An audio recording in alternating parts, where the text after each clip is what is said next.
আসসালামু আলাইকুম বন্ধুরা, এই টিউটোরিয়াল আমরা হ্যাজ ম্যানি থ্রো রিলেশনশিপের রিয়েল লাইফ সিনারিও নিয়ে ডিসকাস করব। অর্থাৎ এটার ইন্ট্রোডাকশন দিব যে এই সিনারিও মানে এই হ্যাজ ম্যানি থ্রো রিলেশনশিপটা আমরা কোন সিনারিওতে আসলে ইউজ করতে পারি। তো চলুন, তো হ্যাজ ম্যানি থ্রো যখন রিলেশনশিপ আমরা করি তখন মনে রাখবেন অবশ্যই সেখানে আমাদের তিনটা টেবল লাগবে। সেই তিনটা টেবলের মাধ্যমে আমাদের হ্যাজ ম্যানি থ্রো রিলেশনশিপটা হয়, অর্থাৎ হ্যাজ ম্যানি থ্রো। ঠিক আছে, নাম যেরকম এখানে তিনটা কি দেখতে পাচ্ছেন, রিলেশনশিপটা হয় আসলে আসলে আমাদের তিনটা টেবিলের মধ্যে। তো রিলেশনশিপটা হচ্ছে এরকম, ধরুন আপনি প্রজেক্ট থেকে ডিপ্লয়মেন্টের ডাটা দেখবেন। সেটা কিভাবে, মানে প্রজেক্টের সাথে ইনভায়রনমেন্টের রিলেশন আছে, ইনভায়রনমেন্টের সাথে প্রজেক্টের রিলেশন আছে। সরি, প্রজেক্ট না, মানে ইনভায়রনমেন্ট, প্রজেক্টের সাথে ইনভায়রনমেন্টের রিলেশন আছে, ইনভায়রনমেন্টের সাথে প্রজেক্টের রিলেশনশিপ আছে, এবং ডিপ্লয়মেন্টের সাথে ইনভায়রনমেন্টের রিলেশনশিপ আছে।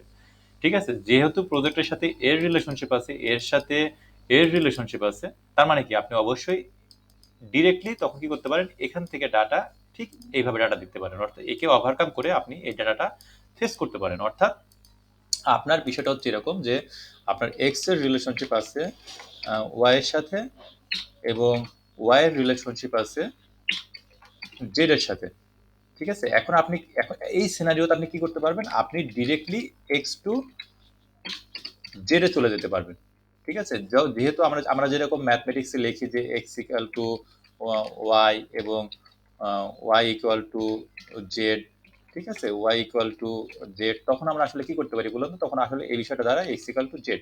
বিষয়টা এরকম না, যেহেতু এক্স ইকুয়াল টু ওয়াই এবং ওয়াই ইকুয়াল টু জেড, তখন এক্স ইকুয়াল টু জেড। তো সিনারিওটা ঠিক এইরকম, মানে সে যেহেতু এক্স এর সাথে ওয়াই এর রিলেশনশিপ আছে এবং ওয়াই এর সাথে জেড এর রিলেশনশিপ আছে, তাই তার মানে তখন আপনি কি করতে পারবেন, আপনি যদি জেড এর ডাটা দেখতে চান তখন আপনাকে X to Y to X, মানে এক্স থেকে ওয়াই হয়ে যাইতে হবে না, আপনি তখন directly X to X Z এর ডাটা ফেস করতে পারবেন ওয়াই কে ওভাররাইড করে। মানে ওয়াই এর ডাটা আপনার ফেসই করা লাগবে না, আপনি কি করতে পারবেন, ডিরেক্টলি এক্স থেকে জেড এর ডাটা ফেস করতে পারবেন, যদি আপনাদের এই রিলেশনশিপটা, মানে রিলেশনশিপের প্যাটার্নটা এরকম হয় যে এক্স এর রিলেশনশিপ ওয়াই এর সাথে এবং ওয়াই এর রিলেশনশিপ জেড এর সাথে। ঠিক আছে, তখন আমরা ডিরেক্টলি এক্স থেকে জেড এর ডাটা ফেস করতে পারি। তো সিনারিওটা কিরকম হবে দেখুন, আমরা যদি এইখানে প্রজেক্ট টেবিল চিন্তা করুন, প্রজেক্ট আমাদের রুট টেবিল, অর্থাৎ প্রজেক্টের একটা আইডিয়া আছে, নেম আছে, এখন ধরেন প্রজেক্টের একটা এনভায়রনমেন্ট আছে।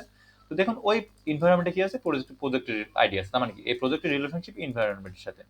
এখন দেখুন আমাদের আরো একটা টেবিল আছে ডিপ্লয়মেন্ট। এখন কি করতে হবে, এই ডিপ্লয়মেন্টের সাথে কিন্তু আমাদের কি থাকতে হবে, এনভায়রনমেন্টের রিলেশনশিপ থাকতে হবে, যেহেতু আমরা দেখেছি যে এক্স এর সাথে রিলেশনশিপ ওয়াই এর থাকবে এবং ওয়াই এর রিলেশনশিপ থাকবে জেড এর সাথে। অর্থাৎ এনভায়রনমেন্টের রিলেশনশিপ থাকবে কার সাথে, ডিপ্লয়মেন্টের সাথে। অর্থাৎ দেখুন এইখানে আবার দেখুন আমাদের কিন্তু এনভায়রনমেন্ট আইডি আছে।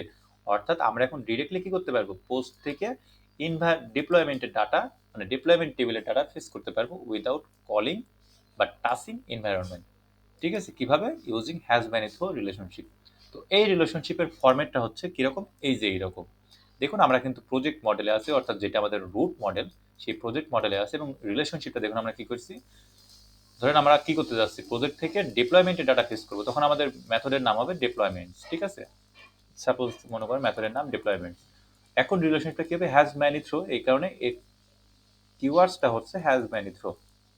তো দিস ডট, মানে দিস অ্যারো সাইন কিওয়ার্ড আমরা দিলাম। দেন এখানে দেখুন আমাদের বলেছিলাম যে মানে টেবিল লাগবে তিনটা, তো আমাদের এখানে কিন্তু সেই দুইটা টেবিল পাস করতে হবে, এবং এই একটা টেবিল, এই মিলে তিনটা টেবিল কিন্তু আমাদের এখানে লাগতেছে। দেখুন তাহলে আমরা কি করবো, আমাদের যখন হ্যাজ ম্যানি থ্রো রিলেশনশিপ দেবো তখন কিন্তু আমাদের প্রথমে দিতে হবে কি ডিপ্লয়মেন্ট, অর্থাৎ আমাদের যেটা হচ্ছে শেষের টেবিল। দেখুন শেষের টেবিলটা কিন্তু রুট টেবিল টু শেষের টেবিলটা কিন্তু আমরা কি দিচ্ছি, আগে দিচ্ছি। ঠিক আছে, ডিপ্লয়মেন্ট ক্লাস, দেন হচ্ছে এনভায়রনমেন্ট ক্লাস, দেন আপনার এগুলো অপশনাল।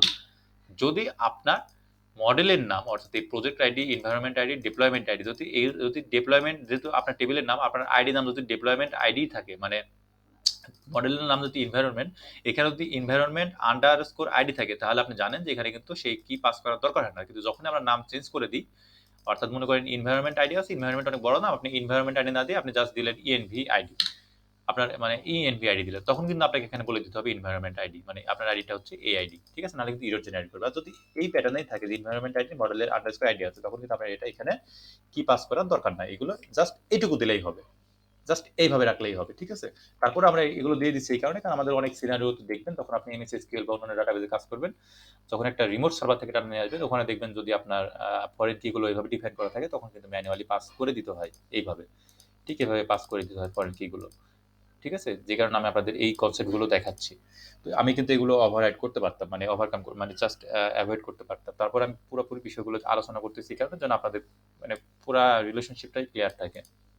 তো এখানে দেখুন আমাদের কি হবে, আমরা কিন্তু যখন প্রজেক্ট প্রজেক্ট আমাদের রুট, অ্যান্ড দেন যখন আমরা হ্যাজ মেনি থ্রু রিলেশনশিপ করবো সেটা আমাদের রুট মডেলে হবে। দেন আমরা কি করব, সেই রিলেশনশিপটা করতেছি কিভাবে, ডিপ্লয়মেন্ট দিচ্ছি, অর্থাৎ থার্ড মডেলকে কিন্তু আগে দিচ্ছি ডিপ্লয়মেন্ট। দেন আমরা কাকে দিচ্ছি, সেকেন্ড মডেলকে, অর্থাৎ ইনভায়রনমেন্ট। ঠিক আছে, ইনভায়রনমেন্ট। দেন আবার দেখুন আমরা কিন্তু প্রজেক্ট আইডি দিচ্ছি, সেটা কি রুট মডেলের কিন্তু আইডি, প্রাইমারি মানে প্রাইমারি কি, অর্থাৎ রুট মডেলের প্রাইমারি কি সেটা কিন্তু আমরা দিচ্ছি। কিন্তু রুট মডেলের যেহেতু রুট মডেলের আমরা কিন্তু যেহেতু কি দিচ্ছি, তার মানে কি এখানে রুট মডেলের অবশ্যই কি হবে, ফরেন কিটা আমরা দিব। অর্থাৎ রুট মডেলের ফরেন কি দিচ্ছি, অ্যান্ড দেন কারণ আপনারা জানেন যে রুট মডেলের প্রাইমারি কি অন্য টেবিলে যায়, সেটা হয়ে যায় ফরেন কি। ঠিক আছে, যে জন্য আমি প্রাইমারি কিটা বললাম। তো দেখুন আমাদের এখানে কি দেবো, রুট মডেলের প্রাইমারি কি যেটা অন্য টেবিলে যা হয়ে আছে ফরেন কি, সেটা অন্য টেবিলটা কোন টেবিল, সেটা হচ্ছে এনভায়রনমেন্ট টেবিল, অর্থাৎ ঠিক মাঝামাঝি যে টেবিলটা আছে। ঠিক আছে, অর্থাৎ এই টেবিলের যে প্রজেক্ট আইডিটা আছে মানে ফরেন কিটা আছে সেটা আপনারা দিবেন। দেন এখানে দেখুন যে ডিপ্লয়মেন্ট টেবিলটা আছে সেই ডিপ্লয়মেন্ট টেবিলে আপনার যে ফরেন কিটা আছে সেটা এনভায়রনমেন্ট আইডি, সেটা এখানে দিবেন এনভায়রনমেন্ট আইডি। তাহলে আপনাদের কি হয়ে যাবে, রিলেশনশিপটা তৈরি হয়ে গেল। দেন লোকাল কি অফ প্রজেক্ট টেবিল, লোকাল কি অফ এনভায়রনমেন্ট টেবিল। জাস্ট এই প্যাটার্নটুকু মনে রাখলেই আপনারা সেটা কি করতে পারবেন, হ্যাজ মেনি থ্রু রিলেশনশিপ তৈরি করতে পারবেন। তো এই হ্যাজ মেনি থ্রু রিলেশনশিপের জন্য আপনার লারাভেল ডকুমেন্টেশন দেখলে আরো সুন্দর করে দেখতে পাবেন। ঠিক আছে, তো আমি যদি যেভাবে জিনিসটা ডিসকাস করলাম এইভাবে সিনারিও দিয়ে দেন এক্স ওয়াই জেড দিয়ে দেন এখানে কি কনভেনশন দিয়ে, আমি আশা করি যে আপনাদের আর এখানে কোনো আহ, মানে কনসেপ্টে কোনো সমস্যা থাকার কথা না। তো এইটা আমরা নেক্সট টিউটোরিয়ালে ডিফাইন করে দেখবো যে আমরা কিভাবে ডাটা আসলে ফেস করতে পারি। ঠিক আছে, তো চলুন আমরা নেক্সট টিউটোরিয়ালে আমরা এটা সিনারিওটা তৈরি করে দেখি, যে মডেলগুলো আমরা তৈরি করে ডাটা ইনসার্ট করে আমরা দেখবো এই মেথডটা কিভাবে রিলেশনশিপটা তৈরি করতে পারি। তো ধন্যবাদ।